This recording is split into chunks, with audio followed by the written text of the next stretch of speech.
নমস্কার, আমি অঞ্জল বন্দ্যোপাধ্যায় আপনার অনুষ্ঠানে আপনাদের সবাইকে স্বাগত জানাই। এখন এই মুহূর্তে বাংলার রাজনীতি সরগরম, তোলপাড়, সর্বত্রচারণ। বড় বড় নেতারা এই বাংলার বিভিন্ন প্রান্তে তারা ঘুরে বেড়াচ্ছেন, বিভিন্ন জায়গায় তারা বক্তৃতা দিচ্ছেন, আলোচনায়, বিতর্কে, তর্কে গোটা বাংলা সরগরম। আর বারবার যে কথাগুলো উঠে আসছে সেই কথাগুলোর মধ্যে একটা সোনার বাংলা। তখন 1905 বঙ্গভঙ্গ আন্দোলনের প্রতিবাদে রবীন্দ্রনাথ ঠাকুর লিখলেন, আমার সোনার বাংলা আমি তোমায় ভালোবাসি। আজ এতগুলো বছর পর সেই সোনার বাংলা কথাটা বাংলার রাজনৈতিক প্রাঙ্গণে এসে দাঁড়িয়ে সবচেয়ে প্রাসঙ্গিক একটা শব্দবন্ধ হয়ে দাঁড়িয়েছে। বিজেপি বলছে তারা সোনার বাংলা গড়তে চায়, কংগ্রেস বলছে ওরা সোনার বাংলা গড়বেই বা কীভাবে, সিপিআইএমের মানিক সরকার এসে বলছেন ওরা সোনার বাংলা গড়বে কীভাবে, দেখবেন কেমন সোনার বাংলা, দেখে আসুন ত্রিপুরায়। সর্বত্র এখন এই সোনার বাংলা শব্দবন্ধটা আসলে এসে গেছে। সোনার বাংলা মানে কি?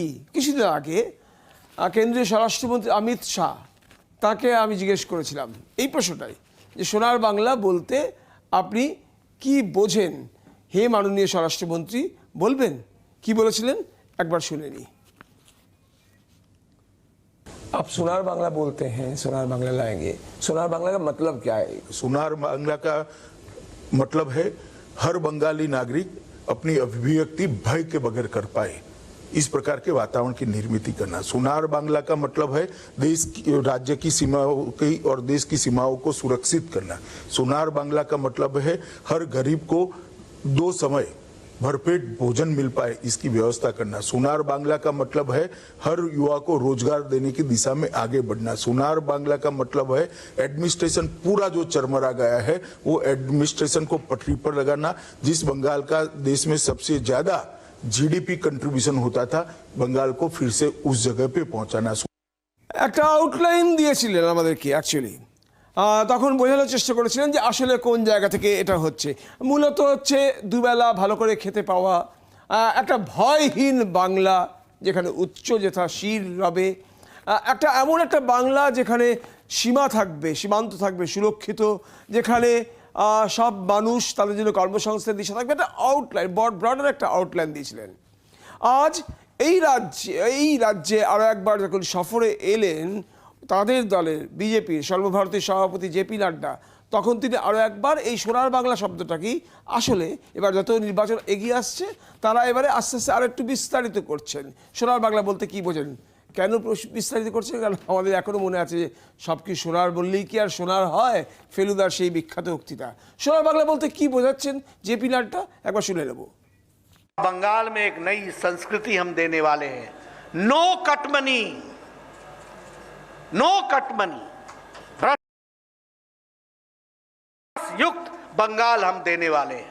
बंगाल जो आज भ्रष्टाचार की दृष्टि से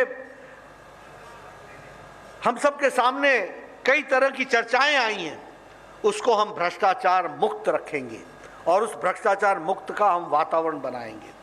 उसी तरीके से ये जो इल्लीगल कोल माइनिंग हो रही है इसको भी हम रोकेंगे। इसी तरीके से ये सिंडिकेट संस्कृति को भी हम रोकेंगे और उसी तरीके से हम ग्लोबल मार्केट में लोकल प्रोडक्ट को पहुंचाने का प्रयास करेंगे। তাহলে একটা নতুন জায়গায় পেলাম, ভ্রষ্টাচার মুক্ত বাংলা, যেখানে আসলে দুর্নীতি থাকছে না। অমিত শাহের মুখে এক ধরনের বাংলার কথা শুনছিলাম, ভয়মুক্ত, উন্নয়নের লক্ষ্যে এগোনো, কর্মসংস্থানমুখী বাংলা। ইনি বললেন ভ্রষ্টাচার, দুর্নীতি মুক্ত, কেলেঙ্কারি মুক্ত এবং সর্বতোভাবে আসলে উন্নততর একটা বাংলা, তার কথা নাকি বলছেন। এ নিয়ে আলোচনা করব, তারা কি বাংলা চান এবং সেটা তৃণমূল কংগ্রেস বা কীভাবে দেখে বা বামেরাও বা কীভাবে দেখেন, আমরা সাধারণ মানুষ তারা কীভাবে দেখছি। সঙ্গে রয়েছেন 5 জন বিশিষ্ট অতিথি। রয়েছেন কংগ্রেস নেতা সৌম্য আইচ রায়, রয়েছেন বিজেপি নেতা তনুজা চক্রবর্তী, রয়েছেন সিপিআইএম নেতা শতরূপ ঘোষ, রয়েছেন তৃণমূল কংগ্রেস নেতা অরূপ চক্রবর্তী এবং রয়েছেন রাজনৈতিক বিশ্লেষক অধ্যাপক উজ্জ্বল চৌধুরী। আপনাদের সবাইকে স্বাগত জানাই। অরূপবাবু, প্রথমে আপনার কাছে যাই। ভ্রষ্টাচার মুক্ত এক বাংলা গড়ার কথা বলছেন, যেখানে স্পষ্টতই এ নিয়ে কোনো তো আর দ্বিমত থাকার কথা পোষণ করা যায় না যে আপনাদের দিকেই আঙুল তুলছেন জেপি নাড্ডা থেকে শুরু করে অমিত শাহ সবাই। উত্তর দেবেন কীভাবে এই সোনার বাংলা গড়ার পরিপ্রেক্ষিতে? দেখুন, প্রথমেই বলি অঞ্জনদা, সোনার গুজরাট ওনারা ঘুরেছেন।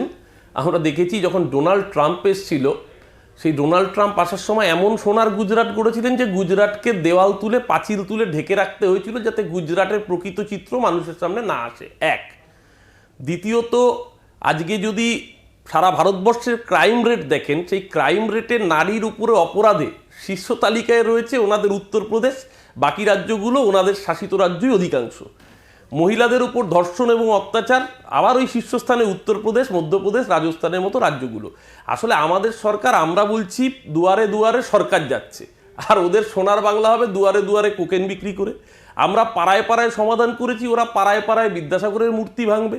আমরা বাঙালিকে বাংলার কৃষ্টি, বাংলার সংস্কৃতি রক্ষার কথা বলছি, ওদের বাংলার কৃষ্টি, বাংলার সংস্কৃতি রক্ষা করছে রবীন্দ্রনাথের ঘণ্টাঘর ভেঙে দিয়ে। ওরা বাংলার কৃষ্টি, বাংলার সংস্কৃতি রক্ষা করছে বাঙালি যারা মনীষা, বাঙালি মেধা, অমর্ত্য সেন, অভিজিৎ বিনায়ক বন্দ্যোপাধ্যায়, তাদের চরিত্র হনন করে। আসলে এমন একটা সময় দাঁড়িয়ে আমরা রাজনীতি নিয়ে আলোচনা করছি যখন মানুষের বেসিক আলোচনা হওয়া উচিত আজকের দিনে এই ভয়াবহ মূল্যবৃদ্ধি, এই সাংঘাতিক বেকারত্ব, অর্থনীতির এই ভয়ঙ্কর অবস্থা। দেবে বললো, ওটাও স্থগিতাদেশ এসে গেল। অর্থাৎ ওনারাই দেবেন বলছেন, ওনারাই আদালতে যাচ্ছেন, ওনাদের লোকই আবার সেটাকে বন্ধ করে দিচ্ছেন, এবং কোনো বৈধ তাদের মেধা তালিকা ছিল না। এই যে একের পর এক ঘটনা, আজকে ওনারা বলছেন যে আমাদের দিকে যে আঙুল নির্দেশ করছে, সেটা আমি একটা কথাই বলতে পারছি, কয়লার যে চলছে দুর্নীতিটা, বালি বলুন, খোয়া বলুন, কয়লা বলুন, মাটি বলুন, কোন জায়গাটা বাদ রেখেছে সিন্ডিকেটে? ওনাদের এক কথায় বলা যায় তোলাবাজ একটি সরকার চলছে। আজকে জেপি নাড্ডাজি বলেছেন, আগের দিন অমিত শাহজি বলেছেন, যেটা বলেছেন আমরা সোনার বাংলা গড়তে চাই এবং সেটা মানুষের মধ্যে থেকে এই দুর্নীতি, ভ্রষ্টাচারকে শেষ করতে চাই। আপনি যেটা বলেছিলেন, প্রধানমন্ত্রী নরেন্দ্র মোদী তাঁর বক্তৃতাতেও ঠিক একই জায়গাটায় জোর দিয়েছিলেন। তিনি ঠিকই কাট কালচারের কথা বলেছিলেন, কাটমানির এই প্রসঙ্গ বলেছিলেন। যে কোনো বিষয়ে কাটমানি, একবার শুনে নিন প্রধানমন্ত্রী নরেন্দ্র মোদী তিনি কি বলেছিলেন, একবার শুনে নিন।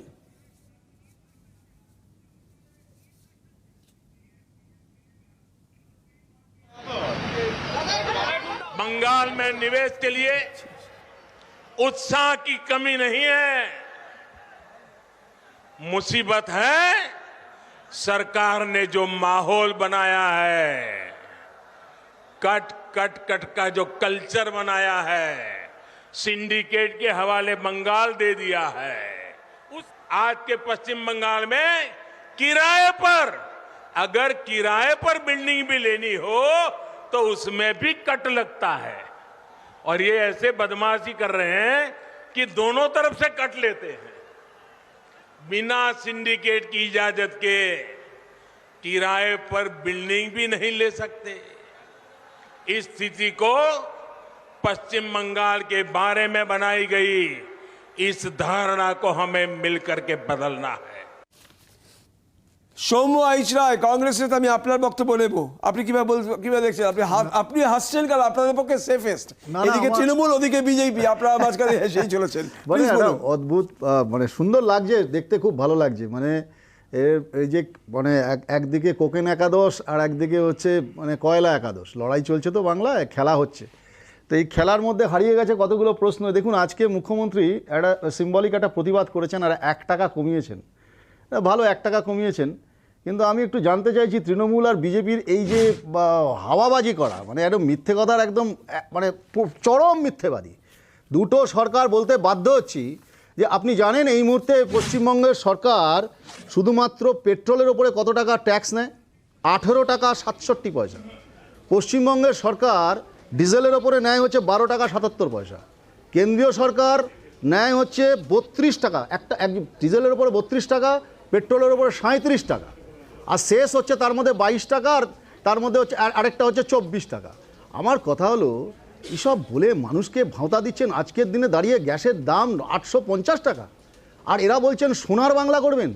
যে উত্তরপ্রদেশে একটা পিওনের চাকরির জন্য 3700 পিএইচডিকে অ্যাপ্লাই করতে হয়, যে বাংলায়, পশ্চিম বাংলায় এসএসসি টেট একটা পরীক্ষা হয় না, 500 শিক্ষকরা রাস্তায়, কৃষকরা কেন্দ্রীয় সরকারের রাস্তায়, এরা করবে সোনার বাংলা?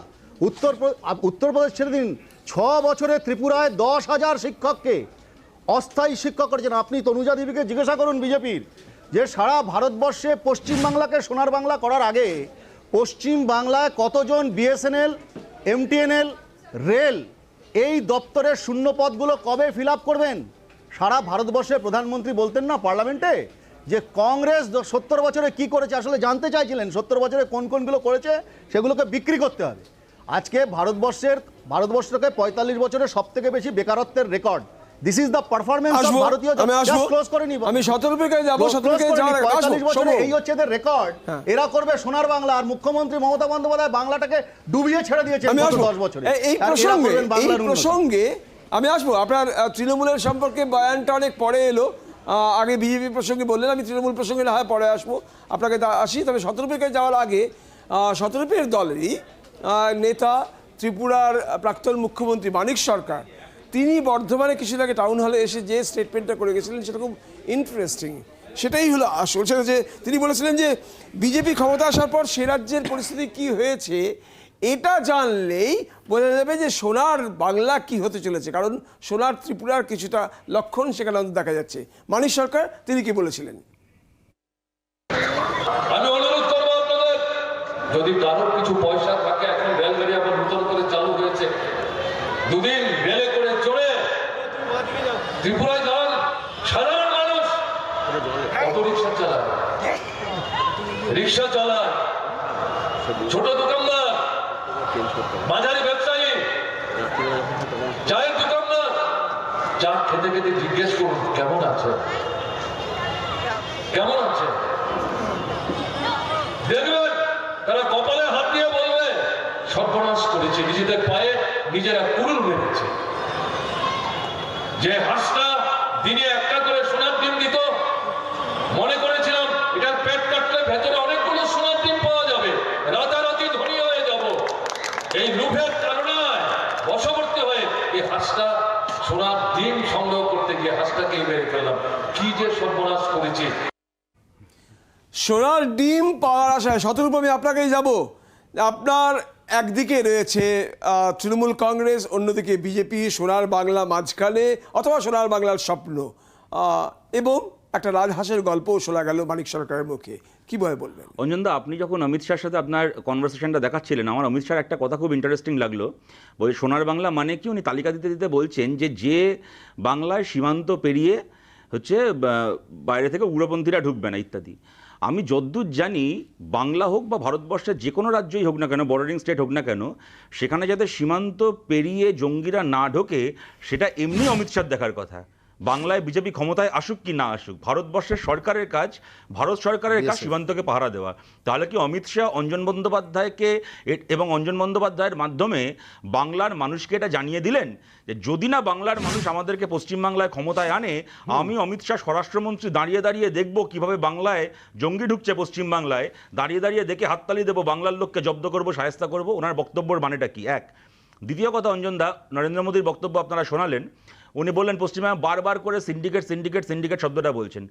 আপনি জানেন অঞ্জনদা, পশ্চিমবঙ্গ বা ধরুন যারা হিন্দু ধর্মে বিশ্বাস করেন, যেমন মনে করেন যে হাওয়ার যদি দেবতা থাকে তা হচ্ছে পবনদেব, যদি বৃষ্টির কোনো দেবতা থাকে তা হচ্ছে বরুণ দেব, তেমন সিন্ডিকেটের যদি কোনো দেবতা থাকে সেই দেবতা হচ্ছে সব্যসাচী দত্ত পশ্চিমবাংলায়।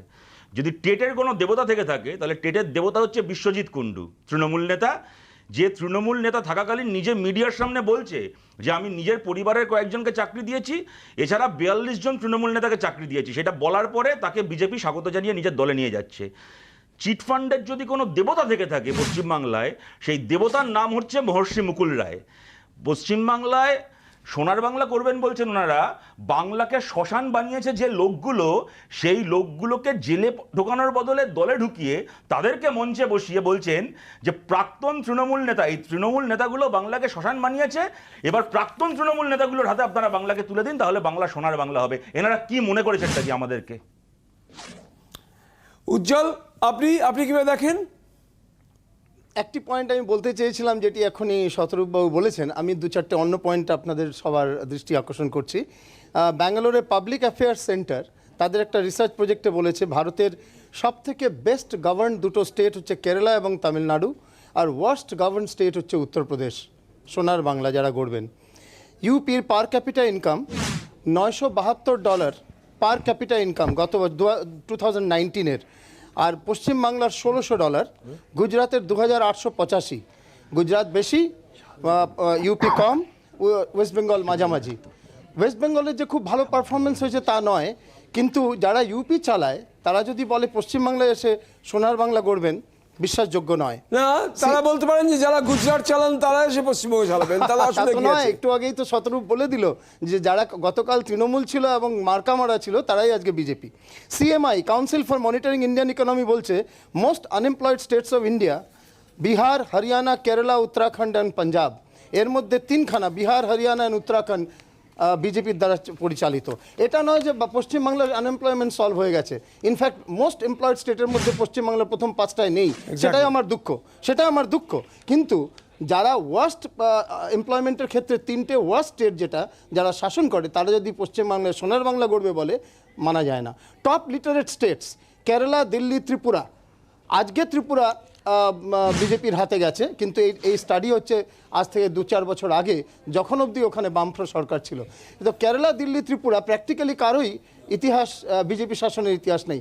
আমি দুঃখিত পশ্চিমবাংলা নেই কেন টপ লিটারেট স্টেটে, কিন্তু আমি এটাও প্রশ্ন তুলছি যে বিজেপির তো কোনো স্টেট টপ লিটারেট স্টেটে নেই, তো কী অর্থে সোনার বাংলা গড়বেন?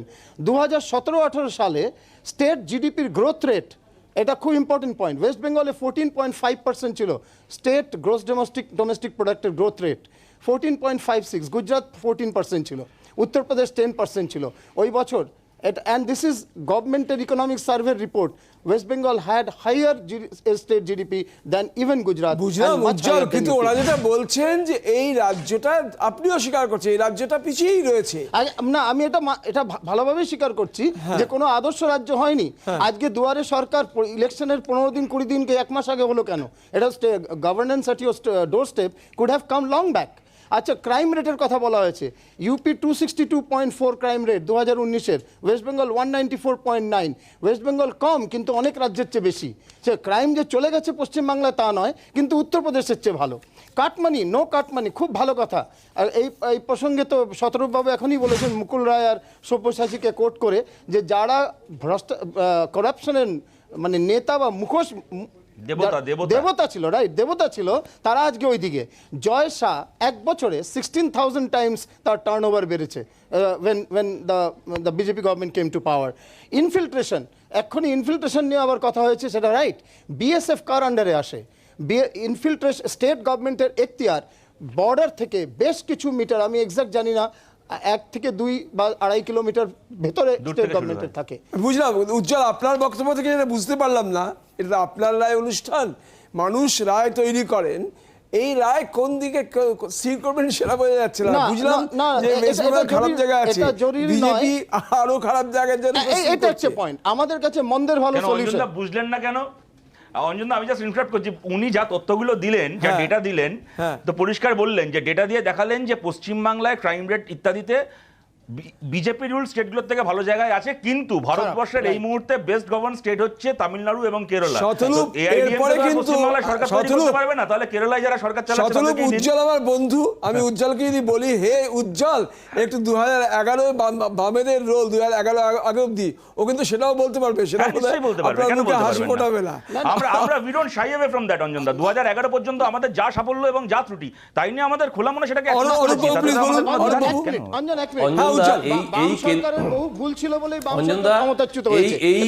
এই কেন্দ্রীয় সরকারই পশ্চিমবঙ্গকে বিগত 6 বছর ধরে কৃষি কর্মণে 1 নম্বর অ্যাওয়ার্ড দিয়েছে। ইওটিবি বিজনেস থেকে এমএসএমইতে পশ্চিমবঙ্গ উল্লেখযোগ্য এবং দেশের মধ্যে 1 নম্বর। এটা আমরা বলছি না, কেন্দ্রীয় সরকারের তথ্য বলছে। আর উনি যে সিএমআই রিপোর্ট দিলেন, সেই সিএমআই এর ডেটা অনুযায়ী ভারতবর্ষের অর্থনীতির অবস্থা এবং ভারতবর্ষের বেকারত্বের অবস্থায় দেখা যাচ্ছে বিজেপি শাসিত 6টা রাজ্য তারা টপে অবস্থান করছে। দ্বিতীয়ত, আজকে এখানে সৌম্যবাবু বলছিলেন ডিজেলের কথা, যে কত টাকা, এটা তো ঘটনা। আপনি পশ্চিমবঙ্গ ছাড়া বাকি অন্যান্য রাজ্যগুলো বা অন্যান্য ক্যাপিটালগুলো যদি কনসিডার করেন, তাহলে দেখবেন ব্যাঙ্গালোর, মুম্বাই, হায়দ্রাবাদ, চেন্নাই সবার থেকে কিন্তু পশ্চিমবঙ্গে ডিজেলের দাম কম। কারণ মমতা বন্দ্যোপাধ্যায় সরকার শুধুমাত্র এই দফায় 1 টাকা কমিয়েছেন তার না, এর আগেও 2 দফায় তিনি ডিজেলের পেট্রোলের উপর থেকে শুল্ক কমিয়েছেন। কিন্তু আজকে বিজেপি রুল স্টেটগুলো, এবার আমাকে সময় দিতে হবে। এত আমি আপনাকে পূর্ণ অনেকক্ষণ 1 মিনিট পুরো বলুন, আপনি 1 মিনিট সময় রয়েছে। অর্থাৎ সোনার বাংলা ইতিমধ্যেই গঠিত হয়ে রয়েছে, অরূপ বাবু যেমনটা বলছেন। দেখুন, এতক্ষণ যা শুনলাম, শতরূপের কথায় টুম্পা সোনার স্বপ্নে বিভোর হয়ে শতরূপরা ব্রিগেডের স্বপ্ন দেখছে, পাশে আব্বাস সিদ্দিকী, তার পাশে সৌম্যদাও রয়েছে। জানি না আপনারা কেন কংগ্রেস সিপিএম দুজনকেই এনেছেন, ওরা তো এখন একই হয়ে গেছে। যা হোক, সময়টা একটু নষ্ট হয়, একই কথা দুবার করে রিপিট হয়, ভালো কথা। কিন্তু প্রশ্নটা এইখানে, এত স্ট্যাটিস্টিক্স এখানে হলো, তারপরেও কি বাংলা ভালো আছে? এখানে যারা উপস্থিত আছেন তারা কি একবারও এক কথায় বলতে পারবেন পশ্চিমবঙ্গ খুব ভালো জায়গায় আছি? আমরা কিন্তু ভালো জায়গায় নেই। আজকে আপনারা তৃণমূলের যে সমস্ত নেতারা আমাদের দলে এসেছেন তাদের নিয়ে কটাক্ষ করছেন, তার আগে একবারও কি ভেবেছেন যে এই নেতারা যখন তৃণমূলে ছিল কোনোদিন কারোর উপরে একটাও কেস ছিল?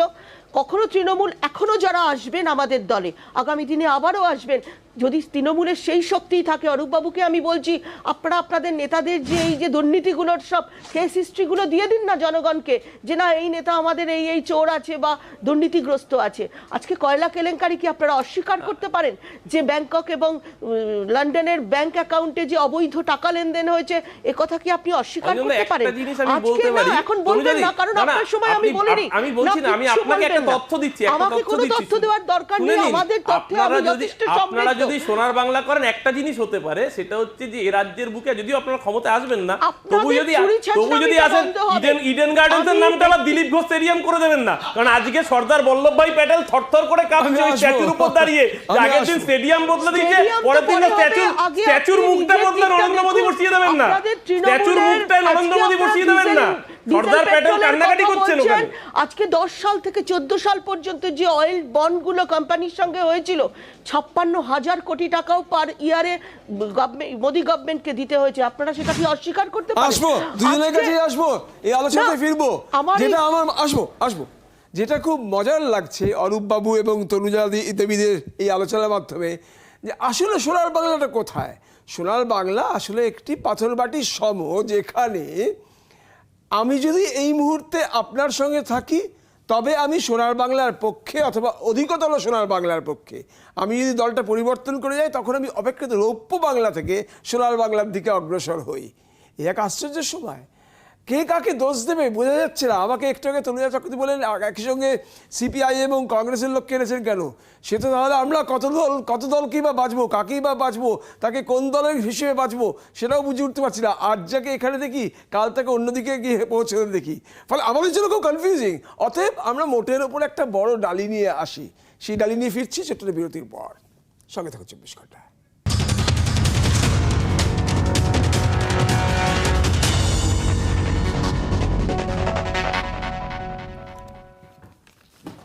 ফিরে এলাম বিরতির পর। আমরা আছি আপনার রায়ে, আপনারা আলোচনা করছি আমরা এ বাংলার ইলেকশনের আগে, নির্বাচনের আগে তার পরিবেশ পরিস্থিতি নিয়ে, যেখানে সোনার বাংলা গড়ার একটা প্রতিশ্রুতি, একটা স্বপ্ন, এবং অন্যদিকে তার বিপরীতে নানান ধরনের পাল্টা অনেকগুলো প্রশ্ন। এটা দিনের আলোর মতো স্পষ্ট যে বিজেপি এবারে কাটমানি, তোলাবাজি ইত্যাদি ইত্যাদি কোট আনকোট এই অভিযোগগুলোকে সামনে রেখে এগোচ্ছে ভ্রষ্টাচার বা দুর্নীতি। ভ্রষ্টাচার যখন বললাম ভ্রষ্টাচার, তখনই মনে পড়লো, আমি এই অনুষ্ঠান শুরুতেও আমি বারবার 2-3 বার কিন্তু ভ্রষ্টাচার কথাটা বলেছিলাম। ভ্রষ্টাচার আমরা সাধারণত বাংলায় ব্যবহার করি, হিন্দি শব্দ, আমরা দুর্নীতি বলে থাকি। কিন্তু দেখুন একটু একটু করে কয়েকটা হিন্দি শব্দ কেমন করে ঢুকে যাচ্ছে। ইনফ্যাক্ট তৃণমূল কংগ্রেসের প্রচারের মধ্যেও কিন্তু, বা তৃণমূল কংগ্রেসের সংশ্লিষ্ট যে বুদ্ধিজীবী মহল বা মধ্যবিত্ত আপার মিডল ক্লাস যে মহলগুলো, তাদের থেকে একটা জিনিস প্রচার করা হচ্ছে যে বিজেপি যদি ক্ষমতায় আসে তাহলে এখানকার সংস্কৃতিটা, কালচারটা, তার ভাষাটাই একটা অদ্ভুত ব্যাপার হয়ে যাবে, সেখানে বাংলাত্ব কোথাও কমে যাবে। টার্গেটেড ওয়েতে ঠিক এটাই তৃণমূল কংগ্রেসরা বলে যাচ্ছে। যেমন অভিষেক বন্দ্যোপাধ্যায় গেলেন মতুয়াগড়ে, কিন্তু সেখানে গিয়েও ফাইনালি বলছেন এই বিজেপি করবে কি, সোনার বাংলা গড়বে কিভাবে? এরা তো বহিরাগত, জোর দিচ্ছে বহিরাগতের উপরে অভিষেক বন্দ্যোপাধ্যায়। আমার বাড়ি তো কলকাতা, আমি তো বাংলার ভূমিপুত্র, আমি তো বহিরাগত নয়, আমাকে তো জল ঢেলে আটকানো যাবে না। যারা ভেবেছিল যে মাটির জল দিয়ে এলাকায় একটা বিশৃঙ্খলার বাতাবরণ তৈরি করে আজকে তৃণমূলের সভাটা লোপাট করে দেবো, আজকের জনসমাগম প্রমাণ করে দিচ্ছে যে আগামী দিন এদের পাড়া ভাতে ছাই করতে চলেছে। তনুজা চক্রবর্তী, আপনার কাছেই প্রথমে যাই। বহিরাগত, আপনি দেখুন, হাসছেন, আমি দেখতে পাচ্ছি। হ্যাঁ, বহিরাগতর কোনো ডেফিনেশন আমাদের কাছে জানা নেই। মানুষ যে কোনো রাজ্যে যেতে পারে, যার ঘরে থাইল্যান্ডের বউ আছে, সে পার্টি নেতাদের, ভারতবর্ষের পার্টির নেতা এক জায়গা থেকে আরেক জায়গায় আসবে, তাকে কি করে তারা বহিরাগত বলছে? আমাদের কেন্দ্রীয় মন্ত্রী আছেন, আমাদের প্রধানমন্ত্রী আছে, আমাদের স্বরাষ্ট্রমন্ত্রী আছে, তাই তারা আসছে। যাদের নেই তারা কি করে আসবে? আপনি আমাকে একবার পেট্রোল ডিজেলের দাম নিয়ে একটু বলতে হবে, 1 মিনিট আমাকে কয়েক সেকেন্ড টাইম দিন। যারা এখন কাঁদছেন পেট্রোল ডিজেলের জন্য, তারা কোভিড সিচুয়েশনের সময় মনে করেছিলেন 80 কোটি মানুষ কি করে বিনা পয়সায় মূল্যে রেশন পেয়েছে, কি করে মানুষ এতদিন ধরে কোভিড, এমনকি ভ্যাকসিনটাও পর্যন্ত 60 বছরের ঊর্ধ্বে বিনামূল্যে দেবে কেন্দ্রীয় সরকার। 45 বছরের ঊর্ধ্বে যাদের সুগার আছে, যাদের হার্ট অ্যাটাকের পেশেন্ট যারা আছেন, তাদের বিনামূল্যে দেওয়া হবে। এগুলো কোথা থেকে আসবে? আমাদের তো কোল বা কোলগেট কেলেঙ্কারি বা স্ক্যাম নেই, আমাদের তো ট্যাক্সের উপর আপনি থেকেই কি করতে জাস্টিফাই হবে। করছেন?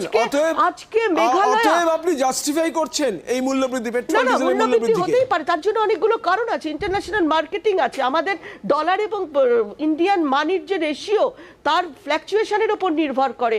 আমাদের ক্রুড অয়েলটার মূল্য কেমন, আমাদের কতটা রিজার্ভেশন ছিল, কতটা আমরা রেখে দিতে পেরেছি, এবং মার্কেট যেটা হচ্ছে, ইন্টারন্যাশনাল যারা প্রডিউসিং কান্ট্রিজগুলো আছে, তারা অধিকতর লাভের জন্য, মানে বেশি প্রফিট পাওয়ার জন্য ম্যানুফ্যাকচারিং কমিয়ে দিয়েছে।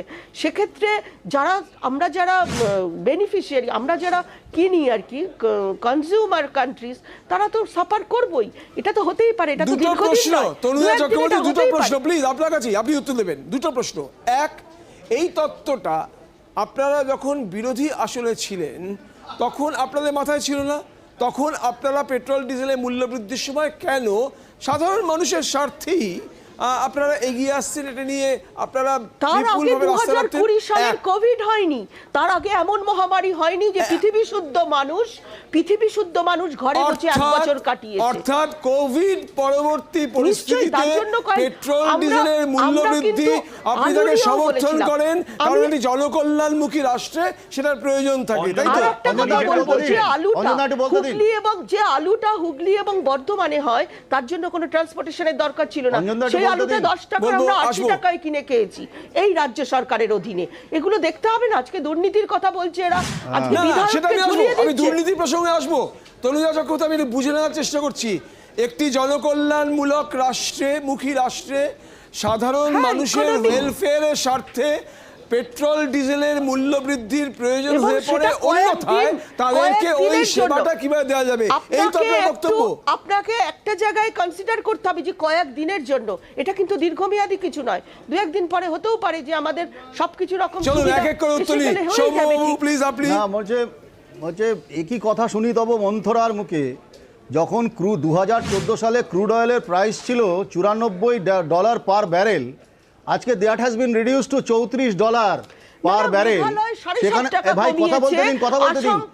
এত কথা বলবেন না, একটু দাঁড়ান, আপনার সময় কেউ ডিস্টার্ব করেন, দাঁড়ান একটু ডিস্টার্ব করবেন না।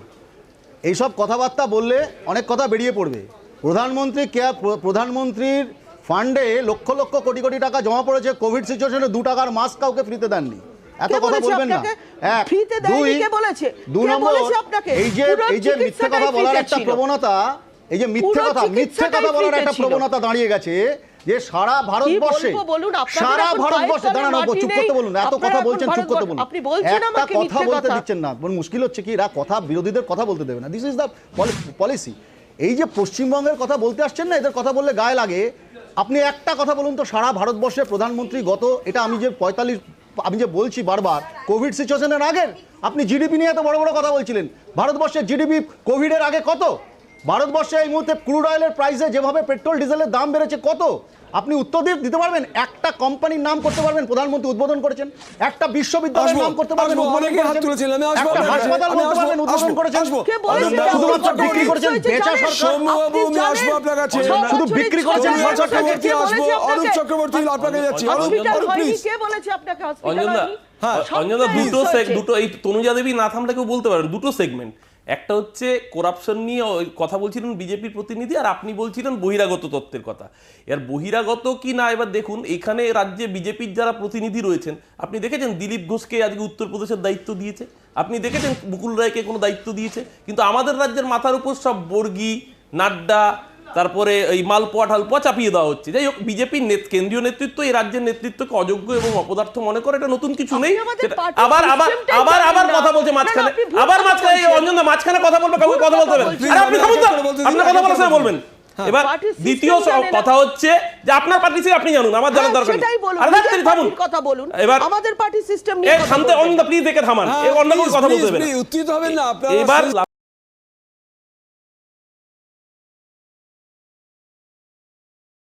দেবীর কথাটাই আমি আসছি। উনি একটা ভ্যালিড জায়গায় এসছেন, কিন্তু উনি বলছেন এই রকম, আমি আসবো শতরূপে উজ্জ্বল সবার কাছে আসবো, এইরকম একটা দেশে বৃহত্তর যেখানে জনগোষ্ঠী, যেখানে অনেক সময় বিরাট প্রয়োজনের মুখে জনকল্যাণকে যদি আগে এগিয়ে নিয়ে যেতে হয়, তার জন্য এই ধরনের অনেকগুলো ট্যাক্স তুলতে হয়, এবং তার পেট্রোল ডিজেলের মূল্য বৃদ্ধির পেছনে যে টাকাটা আসছে সরকারের রাজকোষে ঢুকছে, আমি বলছি অঞ্জনদা, আমি বলছি, আমি উত্তরটা দিচ্ছি, পেট্রোল ডিজেলের ট্যাক্সটা আমার আপনার মতো সাধারণ মানুষের থেকে উসুল হবে, আর ট্যাক্সের টাকাটা মেরে দিয়ে বিজয় মালিয়া, মেহুল চোকসিরা হাজার হাজার কোটি টাকা আমাদের ব্যাংকের টাকা লুট করে পালিয়ে যাবে। কার থেকে ট্যাক্স তুলছে আর কাকে ট্যাক্স মেরে পালিয়ে যেতে সাহায্য করছে, কাদের জন্য এই সরকার? আমার যদি এতটুকু কোনো আন্ডারস্ট্যান্ডিং থেকে থাকে, আমি আপনাকে বলছি অঞ্জনদা, আজকে ভারতবর্ষে কোভিড হয়েছে, এত মানুষ কাজ হারিয়েছে, এত মানুষ বেকার হয়েছে বলেই আরো বেশি করে জিনিসপত্রের দাম কমানো দরকার এই রাষ্ট্রের। কেননা সাধারণ সময় মানুষের যাও বা ক্রয় ক্ষমতা ছিল, আজ তা নেই। এক, দ্বিতীয় কথা, আজকে তনুজাতিদের মনে হচ্ছে যে ভ্যাকসিন বানাতে হবে, এই করতে হবে, ওই করতে হবে, টাকা কোত্থেকে আসবে, পেট্রোল ডিজেলের দাম অগত্যা বাড়াতে হবে। আমরা যখন 30 বছর ধরে বলেছি লাভজনক রাষ্ট্রায়ত্ত শিল্পগুলোকে বিক্রি করবেন না যেখান থেকে সরকারের ঘরে টাকা আসে, তখন এই দলগুলো বলেছে যে it is not government's business to run business. সরকারের আমি দয়া করে ইন্টারাপ্ট করবেন না, বলতে দিন, আমি দীর্ঘক্ষণ বাকিদের কথা শুনেছি। কারা বলেছে? বিজেপি বলেছে এবং কংগ্রেস বলেছে। হ্যাঁ, ভাবের ঘরে চুরি করছে কেন শতরূপ? বিজেপি ছাড়া আর কে বলেছে? কংগ্রেস বলেছে। আপনি ভালো করে জানেন যে আমি ভাবের ঘরে চুরি করি না। কংগ্রেস বলেছে না বলেনি? অঞ্জনদা ভাই প্লিজ বলতে দিন, আমি আপনাকেই বলতে দেবো, শতরূপ আপনাকেই বলতে দেবো, কিন্তু আমার প্রশ্নের উত্তর আমাকে পেতে হবে। নিশ্চয়, আমি দিলাম তো আপনার প্রশ্নের উত্তর। কংগ্রেস হয়নি, তার সঙ্গে হাত মিলিয়েছে না। এই প্রশ্নে তো কংগ্রেসের সঙ্গে আমাদের বিরোধ থেকে তো ঘটনা, এটা এবং সেই কংগ্রেসের সঙ্গে হাত মিলিয়েছেন। বলুন, প্লিজ বলেনি। আজকে যখন লাভজনক সংস্থাগুলো বিক্রি হয়ে গেছে, আজকে সরকারের রেভিনিউ আর্নিং এর জায়গা নেই, তখন জনগণের উপর মরার উপর খাড়ার ঘা দিয়ে বলছেন যে পেট্রোল ডিজেলের দাম আমাদের বাড়াতে হবে, আর কিছু করার নেই। আর আমার শেষ কথা, অরূপদা, শহীদ স্মরণে শহীদ দিবসের অনুষ্ঠানে মঞ্চে যে দেবকে দিয়ে পাগলু ডান্স করায়, সেই তৃণমূল কংগ্রেস শহীদ আজকে আবার আত্মহত্যা করবে। এই সময় পাশে বসে রয়েছে, সময় যে সমদা সাইবারির শহীদরা শান্তিতে ঘুমোচ্ছে তো। আরে ওই এখনো আদিম হিংস্র মানবিকতা, আর আমি যদি কেউ হই পাড়ায় পাড়ায় শহীদ বেদি কংগ্রেসি গুন্ডাদের ইয়েতে আদিম হিংস্র মানবিকতার আমরা লিখিনি, কংগ্রেসি খুনি গুন্ডা। তোমরা লিখেছো আজকে তার হাত ধরছো, এতদিন সাম্প্রদায়িকতার বিরুদ্ধে লড়াই করে আজকে আব্বাসের হাত ধরছো। আরে বাবা, শতরূপ হেসে কয় আব্বাস আয় বুকে ভাই, শতরূপ কয় সাব্বাস আয় বুকে ভাই আব্বাস, শতরূপ কয় সাব্বাস আয় বুকে ভাই আব্বাস, ধর্মনিরপেক্ষ শতরূপ। আরে দাড়ি গুরুত্ব কার্ল মার্কস নতুন করে আত্মহত্যা করবে। বলছি একটু থামুন, আমি অরূপ বাবু আমার ভালো লাগছে না। শতরূপ আপনাকে মানতে হবে, অরূপ বাবু এই যে বেদনা বাংলা সংস্কৃতির জন্য, আপনারা যখন টুম্পা সোনার দিকে এগোন তখন বুঝি অন্তর্নিহিত বেদনা, সেই বেদনা নিশ্চয়ই অরূপ মানবেন তো কখনো। সত্যি তো যেটা শতরূপ প্রশ্ন করে তুললেন, শহীদ দিবসের অনুষ্ঠানে পাগলু ডান্স যখন হয়েছিল, পাগলু কি গানটা আমি এক্স্যাক্টলি ভুলে গেছি, কি পাগলু কি একটা, তখন আপনার নিশ্চয়ই এরকম মন খারাপ হয়েছিল এবং আপনি নিশ্চয়ই আমি আবারও বলছি, শতরূপের সমস্যা হচ্ছে ভাবের ঘরে চুরি করার। শতরূপের সমস্যা হচ্ছে ও নিজেকে শতরূপ শুনে নাও, শতরূপ নিজেকে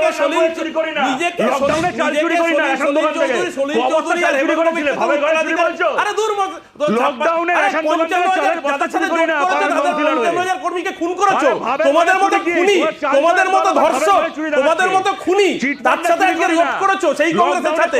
লজ্জা করে তোমরা তো খুনি, তোমরা তো মানুষকে খুন করেছো, তোমরা নন্দীগ্রামের মানুষকে খুন করেছো, করেছো, তোমরা কেশপুরে মানুষকে খুন করেছো, আরে খুনি তো তোমরা, তোমার হাতে খুনের রক্ত রয়েছে। শতরূপ এবং উজ্জ্বল, অরূপ বাবু প্লিজ, পাগলু উজ্জ্বল আমি আপনাকে যাব। টুম্পা আর পাগলু যদি শেষ হয়ে থাকে 2 মিনিট দাও, 2-4টা কাজের কথা বলি। উজ্জ্বল। 1 নম্বর কাজের কথা, গতকাল তেলের যে পেট্রোলের যে দামের যে ব্রেকআপ ছিল, বেস প্রাইস 28 টাকা লিটার, সেন্ট্রাল ট্যাক্স 33 টাকা আর স্টেট ট্যাক্স 27 টাকা, এটা গতকাল ছিল। এই মানে বেস প্রাইস জিনিসের মূল দামের চেয়ে ট্যাক্স বেশি শুধু সেন্টারের, আর প্রায় সমান সমান স্টেটের। আর সেন্ট্রাল এক্সাইজেরকে ভিত্তি করে সেই স্টেটের একটা পার্সেন্টেজ তৈরি করা হয়। সেন্ট্রালের এক্সাইজ যদি কমে স্টেটেরটাও কমবে, কিন্তু স্টেট নিজেও কমাতে পারে, যেটা আজকে 1 টাকা কমানো হয়েছে।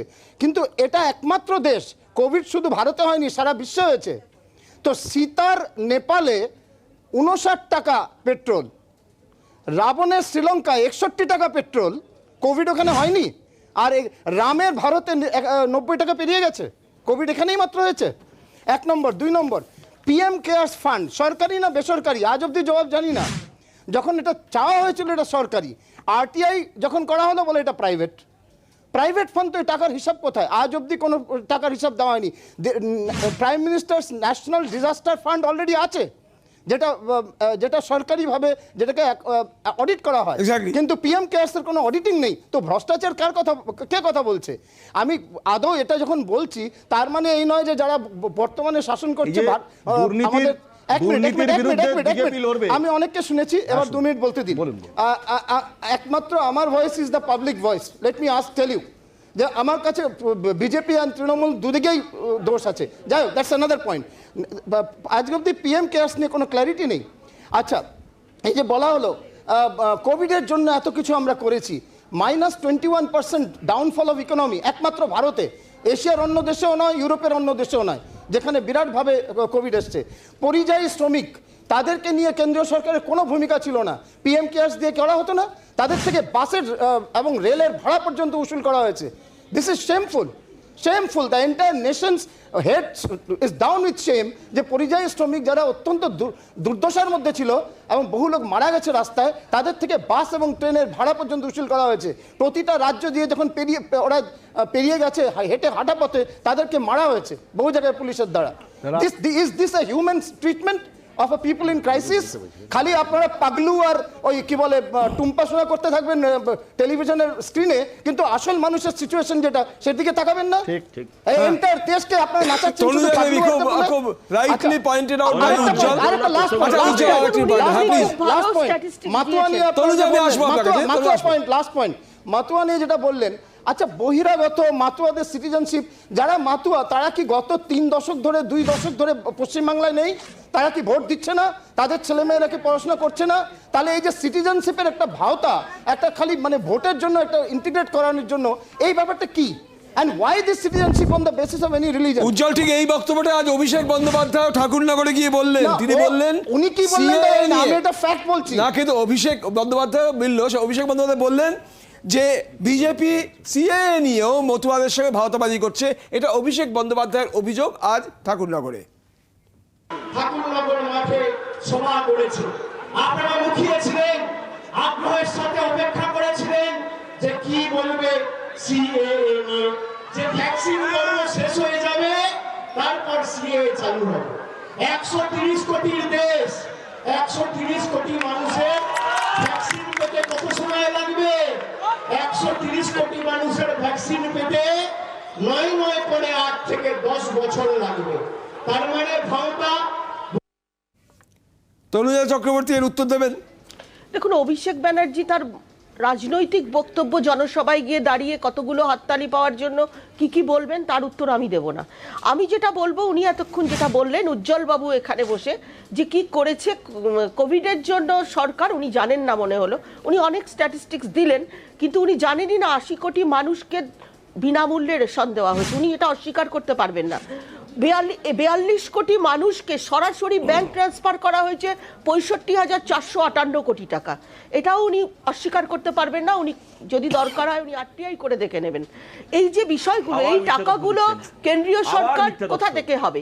এটা হচ্ছে ট্যাক্সের থেকেই আসবে। কারণ আমি বারবার বলছি, আমাদের কোল থেকে কোলগেট কোনো রকম স্ক্যাম নেই। 6 বছরের সরকার, সেন্ট্রাল গভর্নমেন্টের কোনো স্ক্যাম নেই আমাদের।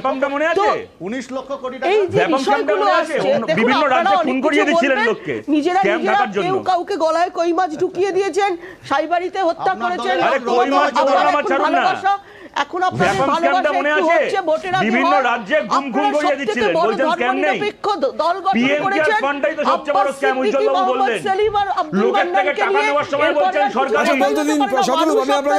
ইভিএম মেশিনে আপনাদের জবাব দেবে, এর জবাব আমি এখানে বসে দেব না। আর যেটা আর একটা কথা বলি, এই জন্যই কিন্তু 18 সালে 2018-তে মর্গ থেকে নোটিফিকেশন এসেছিল, যেটা গেজেট নোটিফিকেশন, যে অল্টারনেটিভ যে ফুয়েল ব্যাপারটা, অর্থাৎ ফসিল ফুয়েলের ওপর আমাদের যে নির্ভরতা, সেটা কাটানোর জন্যই কিন্তু ন্যাচারাল আমাদের মিউনিসিপ্যালিটি দুটো একটা করে বালতি সব জায়গায় দিয়ে দিয়েছে, কিন্তু কারণটা বলেনি। অর্থাৎ কাচরা সে কাঞ্চন, যেটা মোদিজি প্রথম থেকে বলেছিলেন, সেটার কিন্তু কোনো হয়নি। অর্থাৎ ন্যাচারাল গ্যাস, সিএনজি, কোনো কমার্শিয়াল গাড়ি সিএনজি ছাড়া ঢুকতে পারে না। পাইলট প্রজেক্ট পর্যন্ত তৈরি হয়নি। আমি দুটো সেন্টেন্স বলছি। উজ্জ্বলদা যে তথ্যগুলো বললেন, উজ্জ্বল বাবু, তার সাথে আমি খালি যোগ করি, এই যে তনুজাদি বলছেন না ইন্টারন্যাশনাল মার্কেটে ক্রুড অয়েলের দাম বেড়েছে বলে এখানে পেট্রোল ডিজেলের দাম বাড়ছে, একটা সৌম্যদা বললো তথ্য দিয়ে ভুল কথা। দ্বিতীয় কথা, তনুজাদি প্লিজ আমি বলেনি প্লিজ। দ্বিতীয় কথা হচ্ছে, অঞ্জনদা আপনি জানেন ভুটান একটা দেশ, আমাদের প্রতিবেশী দেশ, যারা ভারতবর্ষ থেকে পেট্রোল কেনে, ভারতবর্ষ থেকে পেট্রোল কিনে ভুটানে পেট্রোলের দাম 50 টাকা, ভারতবর্ষে পেট্রোলের দাম আজকে 100 ছুঁয়ে ফেলেছে। কোন অর্থনীতিতে এটা হচ্ছে বলুন? এক। দ্বিতীয় কথা, ভ্রষ্টাচার নিয়ে ওনারা জ্ঞান দিচ্ছেন। আমি বলছি আপনাদেরকে, আবার বলছি, আগেকার দিনে যেরকম ডাকাতরা ডাকাতি করতে যাওয়ার আগে ডাকাতকালীর মূর্তি পুজো করে যেত, তেমন আজকের দিনে না বাংলায় পকেটমারি করতে বেরোনোর আগে মুকুল রায় ছবিতে পুজো দিয়ে যায়। এই হচ্ছে পশ্চিমবাংলায় বিজেপি, সেই মুকুল রায় বিজেপির নেতা এখন জ্ঞান দিচ্ছেন। আর আমার শেষ কথা, অরূপদা যে বলছে বহিরাগত, নাড্ডা কি আরো যাদের নাম বললো, বিজয়বর্গী, অরূপদার প্রতিটা কথাকে সমর্থন করছি। তার সঙ্গে এটাও বলছি, কেডি সিংকে ঝাড়খণ্ড থেকে মাঝপথে উড়িয়ে এনে পশ্চিমবাংলার কে এমপি করিয়েছিল, যে কেডি সিং আজকে জেল কাটছে, আমাদের সেটাও মনে আছে। কেডি সিং কোথাকার বাংলার লোক, বিজয়বর্গী মধ্যপ্রদেশের লোক। কেডি সিং কি জোড়াসাঁকো ঠাকুর বাড়িতে জন্মেছিল? কেডি সিংকে কেন এনেছিলেন বাংলার রাজনীতিতে? পশ্চিমবঙ্গের বুকে যে আনন্দবাজারের হত্যা হয়েছিল, সেগুলো কিন্তু বাইরের থেকে এসে কেউ করেনি। এই বাংলার পশ্চিমবঙ্গের লোক করেছিল। তনুজা দেবী যদি সবার কথার মাঝখানে ঢোকেন, তাহলে কেউ বলতে পারবে না। অঞ্জনদা প্লিজ, চক্রবর্তী, এই হচ্ছে বিজেপির। বাবু একটা কথা বলি, যে তৃণমূলের এখন মানে তৃণমূলের কারখানায় দুর্নীতিগ্রস্তের সংখ্যাটা তো পশ্চিমবঙ্গে এক, মানে কোন দলে আছে সেটা বড় কথা।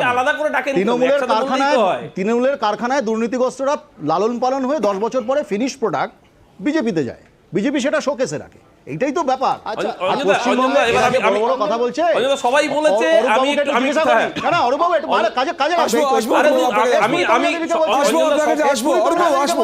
আপনি শুনে রাখুন, পশ্চিমবাংলার মুখ্যমন্ত্রী বলছেন যে 11 লক্ষ পরিযায়ী শ্রমিক আমার বাংলা থেকে চলে গেছে, আবার ফেরত এসে আবার চলে গেছে। তাহলে শ্রম পলায়ন হয়েছে পশ্চিমবাংলা, অস্বীকার করতে পারবেন না। পশ্চিমবাংলায় মেধার পলায়ন হচ্ছে, সমস্ত রাজ্যের ছেলে মেয়েগুলো বাইরে চলে যাচ্ছে, বৃদ্ধাবাসে পরিণত হয়েছে। এই জায়গাটায় সোনার বাংলা গঠনের একটা জায়গা তৈরি হচ্ছে, তেমন আপনি আপনারা বলুন, একটা কারখানার নাম বলুন না যেখানে প্রথমেই তনুজা দেবী যে কথা বললেন, তনুজা দেবী অনেকগুলো কথা বললেন, এই কোভিডের সময় অনেক কিছু দাম বাড়াতে হয়েছে ইত্যাদি ইত্যাদি। আমরা দেখলাম এই কোভিডের সময় লকডাউন পর্বে সবচেয়ে বেশি দুরবস্থায় ছিল ভারতবর্ষের পরিযায়ী শ্রমিকরা, যারা হাজার হাজার কিলোমিটার পায়ে হেঁটে আসতে বাধ্য হয়েছে, রেল লাইনে যাদের মৃত্যু হয়েছে। পরিযায়ী শ্রমিকদের জন্য এই সরকার একটা ট্রেন বা একটা বাসের ব্যবস্থা করেনি, কিন্তু দেখলাম যে পরিযায়ী নেতাগুলো বেড়া টপকালো, তাদের জন্য চার্টার ফ্লাইটের ব্যবস্থা করে গেল। আজকে এটাই ভারতবর্ষের ভবিতব্য। আর আমরা তো বলছি খেলা হবে শুনেই ভয়ে স্টেডিয়ামের নাম পাল্টে দিচ্ছে। আরে ভাবছে গুজরাটের স্টেডিয়ামে খেলা হবে এই বাংলার মাটিতে, যেই বাংলার এনার্জি মমতা ব্যানার্জি আজকেও রাস্তায় নেমেছেন। মমতা ব্যানার্জি যারা পেট্রোল ডিজেলের দাম বাড়ায়, যারা গরিবের পেটে লাথি মারে, যারা বাংলার বুক থেকে, ভারতবর্ষের বুক থেকে হাজার হাজার মানুষকে গৃহহীন করেছে, যারা